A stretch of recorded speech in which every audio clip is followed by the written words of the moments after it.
Welcome to Library Storytime. Our first story today is A Pet for Miss Wright.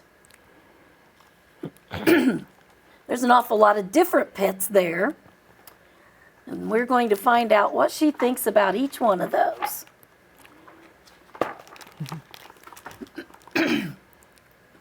Miss Wright was an author.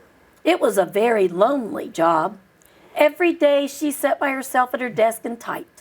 All sorts of exciting things happened in the words that filled the computer screen. Characters had adventures in exotic places. They talked and laughed with their friends. They narrowly escaped their enemies. But except for the click of the keyboard, it was silent in Miss Wright's office. That would be a lonely job all by yourself. It's too quiet, Miss Wright thought. I need something to keep me company. So Miss Wright went to the pet store. I have just the thing, said the man in the pet store. He brought out a bird. Mynas repeat everything they hear. It will talk to you.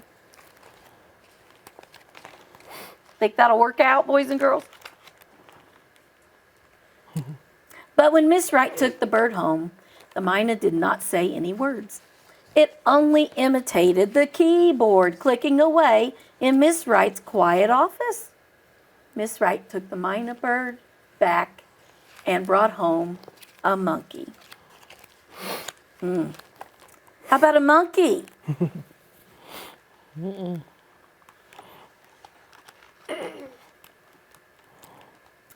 The monkey certainly kept Miss Wright entertained, but now her stories made no sense. When Miss Wright typed, the monkey put his hands on the keyboard too. Oh my, a scramble of mixed up letters filled the computer screen. Well, that would be a mess, wouldn't it? Look at him sitting right in the bowl of fruit.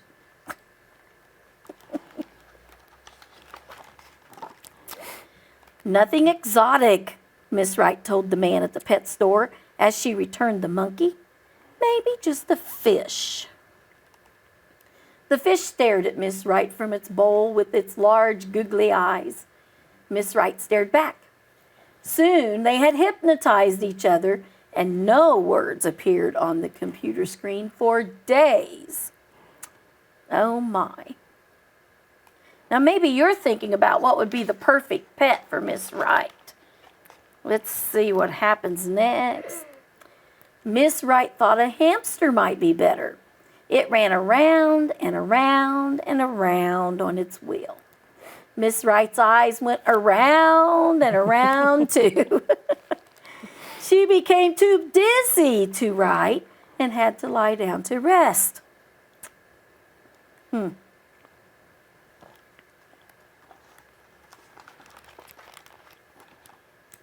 Next, Miss Wright tried a cat. Look where the cat is.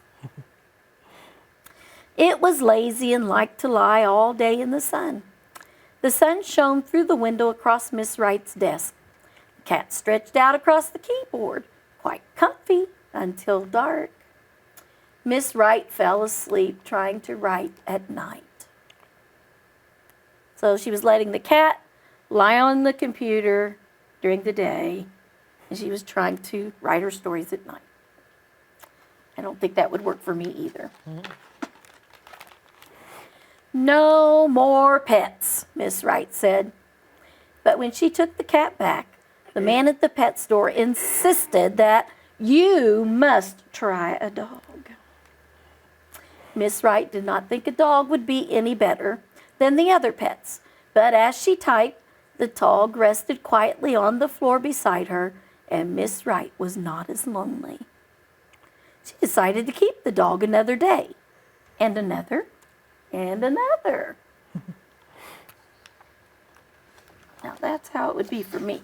I'm favored dogs, I think. Every day the dog lay by Miss Wright as the screen filled with words. When Miss Wright stopped typing, the dog sat up, put his head on her desk, and looked at the computer screen to see what she had written. Miss Wright read the words aloud. If the dog liked the story, he gave her a kiss. If the dog thought it was sad, he buried his head in Miss Wright's lap and whined.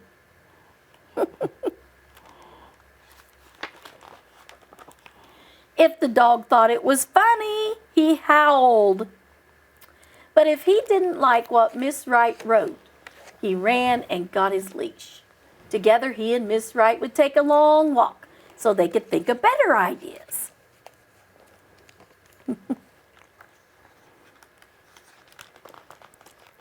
One day, Miss Wright typed the last word of a story. She printed it off and read it to the dog. The dog whined at the right places. He howled at the right places. When Miss Wright finished reading, the dog wagged his tail, but did not give Miss Wright any kisses. Miss Wright thought her story was finished, but the dog didn't think so.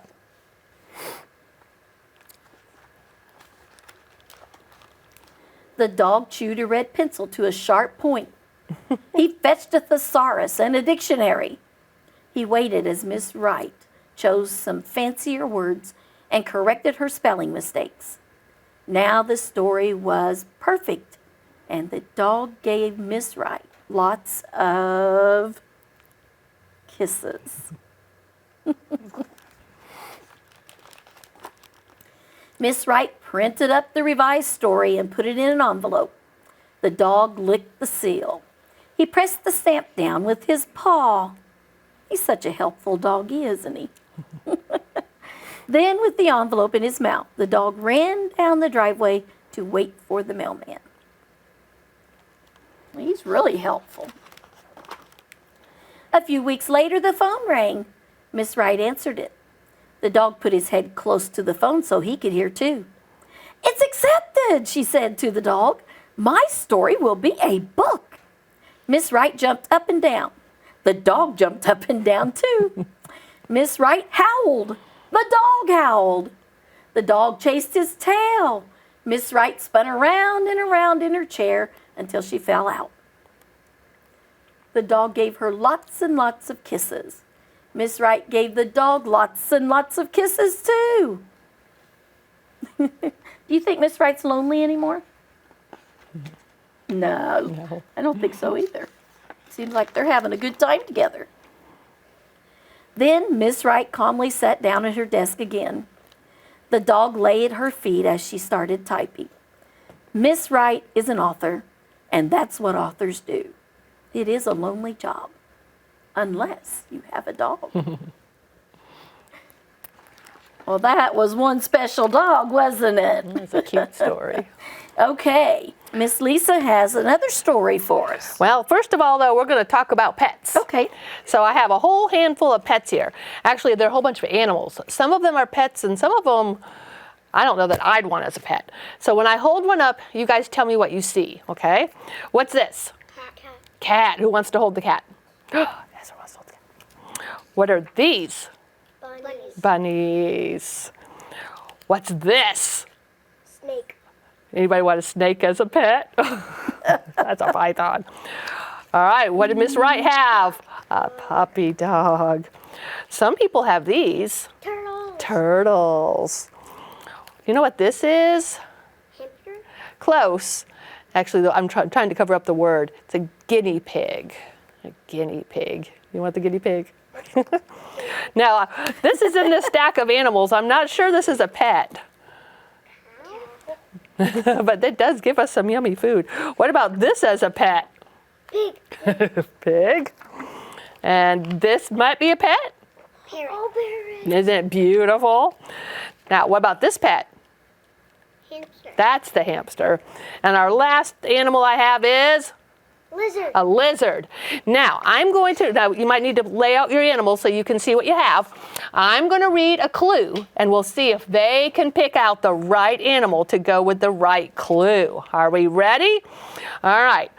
Which one is like a mouse, but it doesn't have a tail, and in her book, it ran on the wheel over and over and over and over and over? Which one doesn't have a tail, and it looks sort of like a mouse? You have it down here in front of you, Adley. Which one looks like a mouse? Yep, Let me have it. That's right, boys and girls, if you guessed hamster, you were right. All right, which is a pig, but it doesn't oink. But it doesn't oink. It's a small little furry pig that makes this weird sound at home. Have you ever seen a guinea pig? They make really weird sounds. So that's a guinea pig. All right, who has a bird that can sometimes speak people words? Yeah. Have you ever seen a parrot or like a macaw? Some of those can be trained to speak people words. All right, if you scare me, my tail might come off. Or sometimes if you step on it, the tail will come off, but it grows back. Oh, she knows. Awesome. Yeah. Did you guys know that about lizards? That their tail can come off and then it grows back? That's pretty cool, huh? All right. We don't lay eggs, but we like to help hide them, at least in the storybooks. What animal hides around Easter, hides eggs for us to find? Yeah. So that's in the storybooks, but do rabbits really hide eggs? They don't lay them or do anything with eggs, do they? All right. Which is a perfect snuggle buddy? Perfect. He says this is the perfect snuggle buddy. Do we all agree, boys and girls? I don't think so. Which one purrs? Perfect. There we go. That was a sort of a play on words there. There's our kitty cat. All right, which one likes to play fetch and hide bones? Yeah, this is a beautiful dog, isn't he? That's a big one. I have a small dog at home. Which animal is small and green, but not very fast? They're known to be really slow walkers. Yeah. If you ever see them in the middle of the road, we've done this, my husband and I, we've stopped at the road and helped them get off the road so they don't get hit, because sometimes they don't know where they're going. All right. I make lots of chocolate milk. I make milk and we add the chocolate, right? So I don't know if this is something that we have as a pet, but I guess some people on a farm might have cows and then they name them, and so it's sort of like a pet, right? If they have milk from them. All right. Which loves to play in the mud? And what do we get from these pigs, right? We get bacon. One of the most delicious breakfast foods ever. All right, and the last clue I have is I am an animal that slithers and hisses and has no legs. Yeah, the snake. So I don't know, from all those animals, which one would you want to have at your house? The cat. And Ezra, you would rather have? The parrot. The parrot? Oh yeah, those would be fun. Yeah, I have the dog. So anyway, that's really cool. Now we've got another story about pets, and take a look at the whole cover here. This is called Lucy Rescued. Do you know which one is Lucy? Probably this one, right? Let's see what happens with Lucy. Oh, what's Lucy doing here? Look at all those little letters coming out of her mouth. She's going, oh, oh. You ever hear a dog do that? Here is Lucy at the pound, where we found her. She needed to be rescued. Her time was almost up. Oh, she needed to find a family fast, didn't she? We filled out our adoption papers and brought her home. My dog likes to stick his nose out the window. Have you guys seen that riding down the road sometimes, puppy dogs in a car? I showed Lucy around the house. Then I showed her out into the yard. Lucy heard the neighbor's dog barking, and she hid under the bush and would not come out, even when I held out a dog yummy. See the little treat? That's what we call it at our house. I finally got Lucy to come out from behind the bush, and I carried her into my room, and that's when her howling began. Oh, oh. Not sure why she's howling. She howled in the morning. Oh. She howled in the afternoon. Oh. And by evening came, the howling was so loud, I had to put on earmuffs. Oh my. Poor puppy. And Dad thought our new dog was lonely for the other dogs. And so he brought in A mirror. Lucy cried to the dog in the mirror. Oh, you think she's just talking? Or is she sad or lonely? I don't know. Mom cooked Lucy a special meal and offered her some treats, but the food did not stop her howling. Look at all the words on this page. See all those little teeny tiny words? Those are all the awoo, awoo, awoo, awoo, awoo. I think I'd have to go outside if the dog was that noisy. Then I had an idea. Maybe Lucy needs a new bed. Mom brought in a nice, soft, comfy one.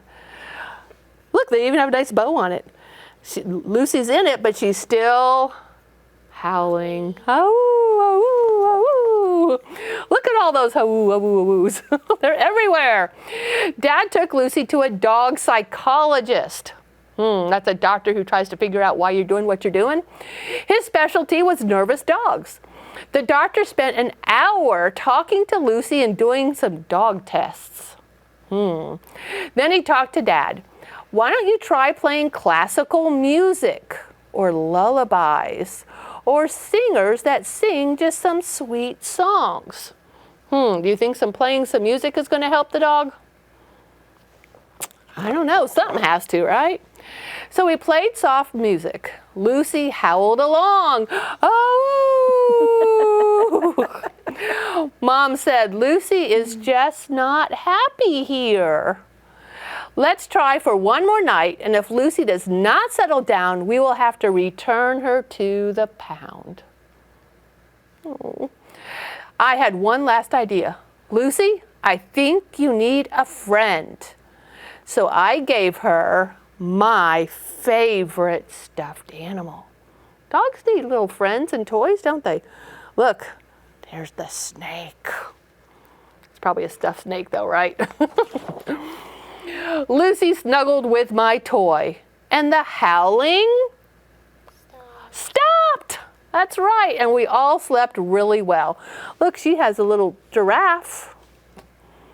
There's that toy snake. In the morning, Lucy jumped on my bed and grabbed another one of my toys. Uh-oh, it's her little giraffe. That's not yours, I yelled. That's mine. Lucy held my toy in her mouth and would not give it up. Is she going to let Lucy have her toy? During the day, Lucy moved her two new friends all around the house and played doggy games with them. I gave Lucy a few of my not-so-favorite animals to add to her collection. Mom and Dad bought Lucy more toys. And right now, Lucy has 4 dogs, 2 bears, 2 kittens, and 1 giraffe. At my house, my dog has a hedgie and a birdie and a horsey. Dogs like to have little stuffed animals to play with. Oh, he's got a fish that moves too. That's one of his favorites. Before going to sleep at night, Lucy collects all of her furry friends and puts them in her soft bed. Look at that bed. When one is missing, she will search all over the house until she finds it. You'll find it tomorrow, I say. But Lucy just says, oh. She has to find all of her little friends. Okay, I'll help you, I tell her. And I look downstairs and upstairs, but I can't find her toy anywhere. Where do you think she put it? What do dogs like to do with toys sometimes? I think maybe she buried it. I'm not sure though. I climbed into bed, hoping that Lucy would forget about her missing toy, but she does not. Soon I feel Lucy tugging on my blue blanket. Lucy, you found your giraffe. Now we can go to bed. I guess she had the giraffe in her bed with her. Good night, my perfect little puppy. Aw, that's a sweet story. Lucy rescued. All right. All right. So we have one more story. This is not about pets. This is The Princess and the Peas and Carrots. You probably heard the story, The Princess and the Pea. You remember the princess that slept on a bunch of mattresses and she could feel the little pea way down low in the mattresses? Yeah. That's the story that they're talking about. So once upon a time, there was a little girl who liked everything just so. Her name was Rosebud. In the morning, Rosebud made her bed, then arranged her stuffed animals on the pillows. She chose her own outfits and was quite particular about what she wore. Nothing itchy, nothing woolly, everything soft, and preferably in pink or purple. She likes one of our favorite colors, purple. When Rosebud went to her art table, first she lined up her crayons. Then she began to draw. If she made a mistake, Rosebud crumpled her paper and started over on a clean sheet. Looks like Rosebud makes a lot of mistakes, doesn't it? Rosebud loved to play dress up. Her favorite costume was a pink satin gown.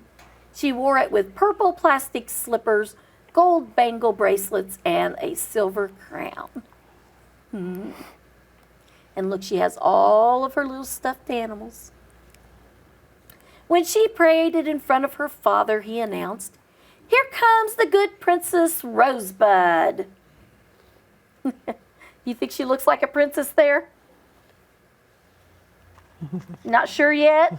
Okay. But good Princess Rosebud wasn't always good. Oh, I'm itchy. If sand got inside her bathing suit, she insisted on a change of clothes. My socks are wet. My toes are cold. If snow drifted into her boots, she complained.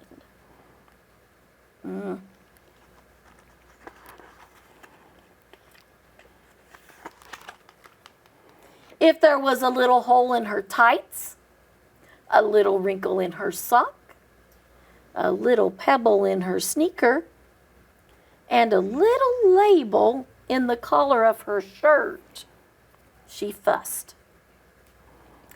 Now what's wrong? Her mother said, "From now on, I'm calling you Princess Fussy." What do you think? Doesn't she look like a Princess Fussy?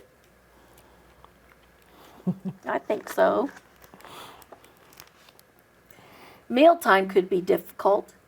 If there were lumps in her oatmeal, Rosebud yelled.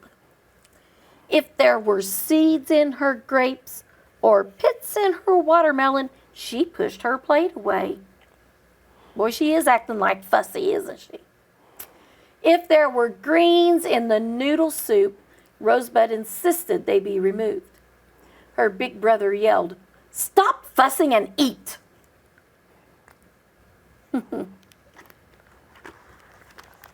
That's not very good manners anyway, is it?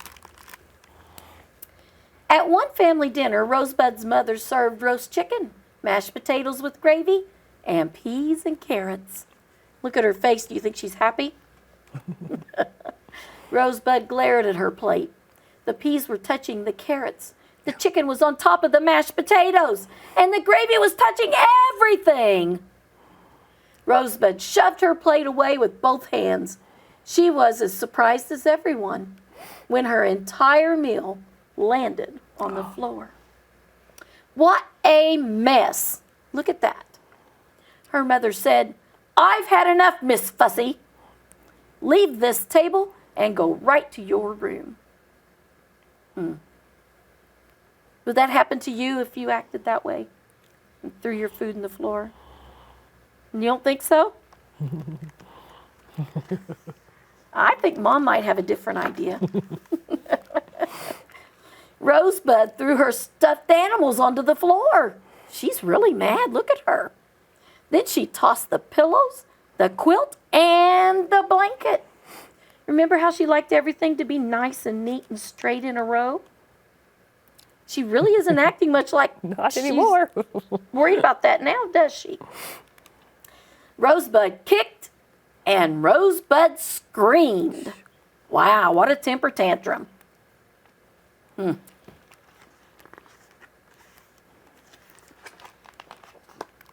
Rosebud's mommy and daddy heard her cries. If And only if you stop screaming, we will help you.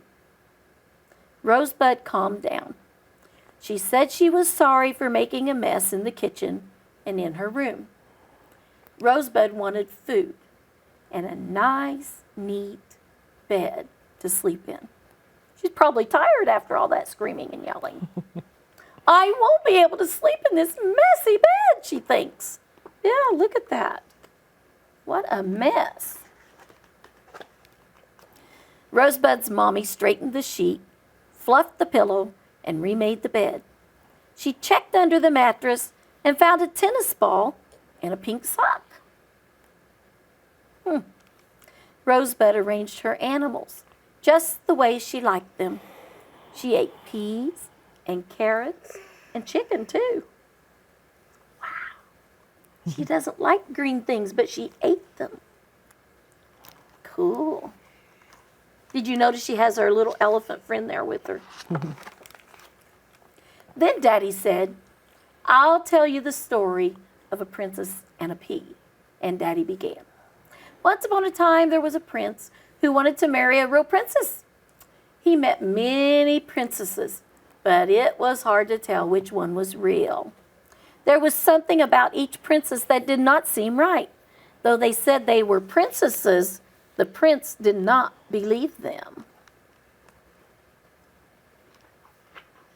A big one here, Lisa. One day, a wet and soggy princess came to the palace. She said she was the real deal and asked to spend the night. The king and queen arranged for a secret test. They asked their servants to hide a pea underneath 20 mattresses in order to make the test even harder. 20 feather beds were added on top of the mattress. By the middle of the story, Rosebud's eyes began to close. She was sleepy. So was her daddy. Please finish the story, Daddy, mumbled Rosebud. Don't go to sleep yet. In the morning, the queen asked the princess how she slept. Good morning, dear. How did you sleep? I didn't sleep at all. Not for a moment. The sheet was wrinkled, the blanket was itchy, the pillow was hard, the mattress was lumpy, and something made me toss and turn. Wow, look at all of that, and she could feel something down there. The queen thought, who else but a real princess could detect a tiny pea under 40 layers? Pretty good, huh? So the next night, the queen ordered her servants to give the soggy princess the most comfortable bed in the palace, and she finally got a good night's sleep. Well, that's good. Rosebud tried to go to sleep too, but she tossed and turned. So she got out of bed. What do you think's happening now? And whispered, Daddy, I can't sleep. There's a lump in my bed. Rosebud's sleepy daddy got up from his chair. He checked her bed. And what do you think he found? He found a marble. It's not the pea from the carrots. It is a marble. Look what he found. Who else but a real princess could detect a tiny marble under all those sheets and blankets? She must be a real princess after all. What do you think? Nobody but our Rosebud, a real princess too. Oh, she's all snuggly with her elephant. That must be her favorite one. Okay, boys and girls, we hope you enjoyed all the stories today. And we trust that you will have a wonderful day. Right for now, we have to say bye. Goodbye. Can you turn around and wave at them? Tell them bye. Say bye. Goodbye.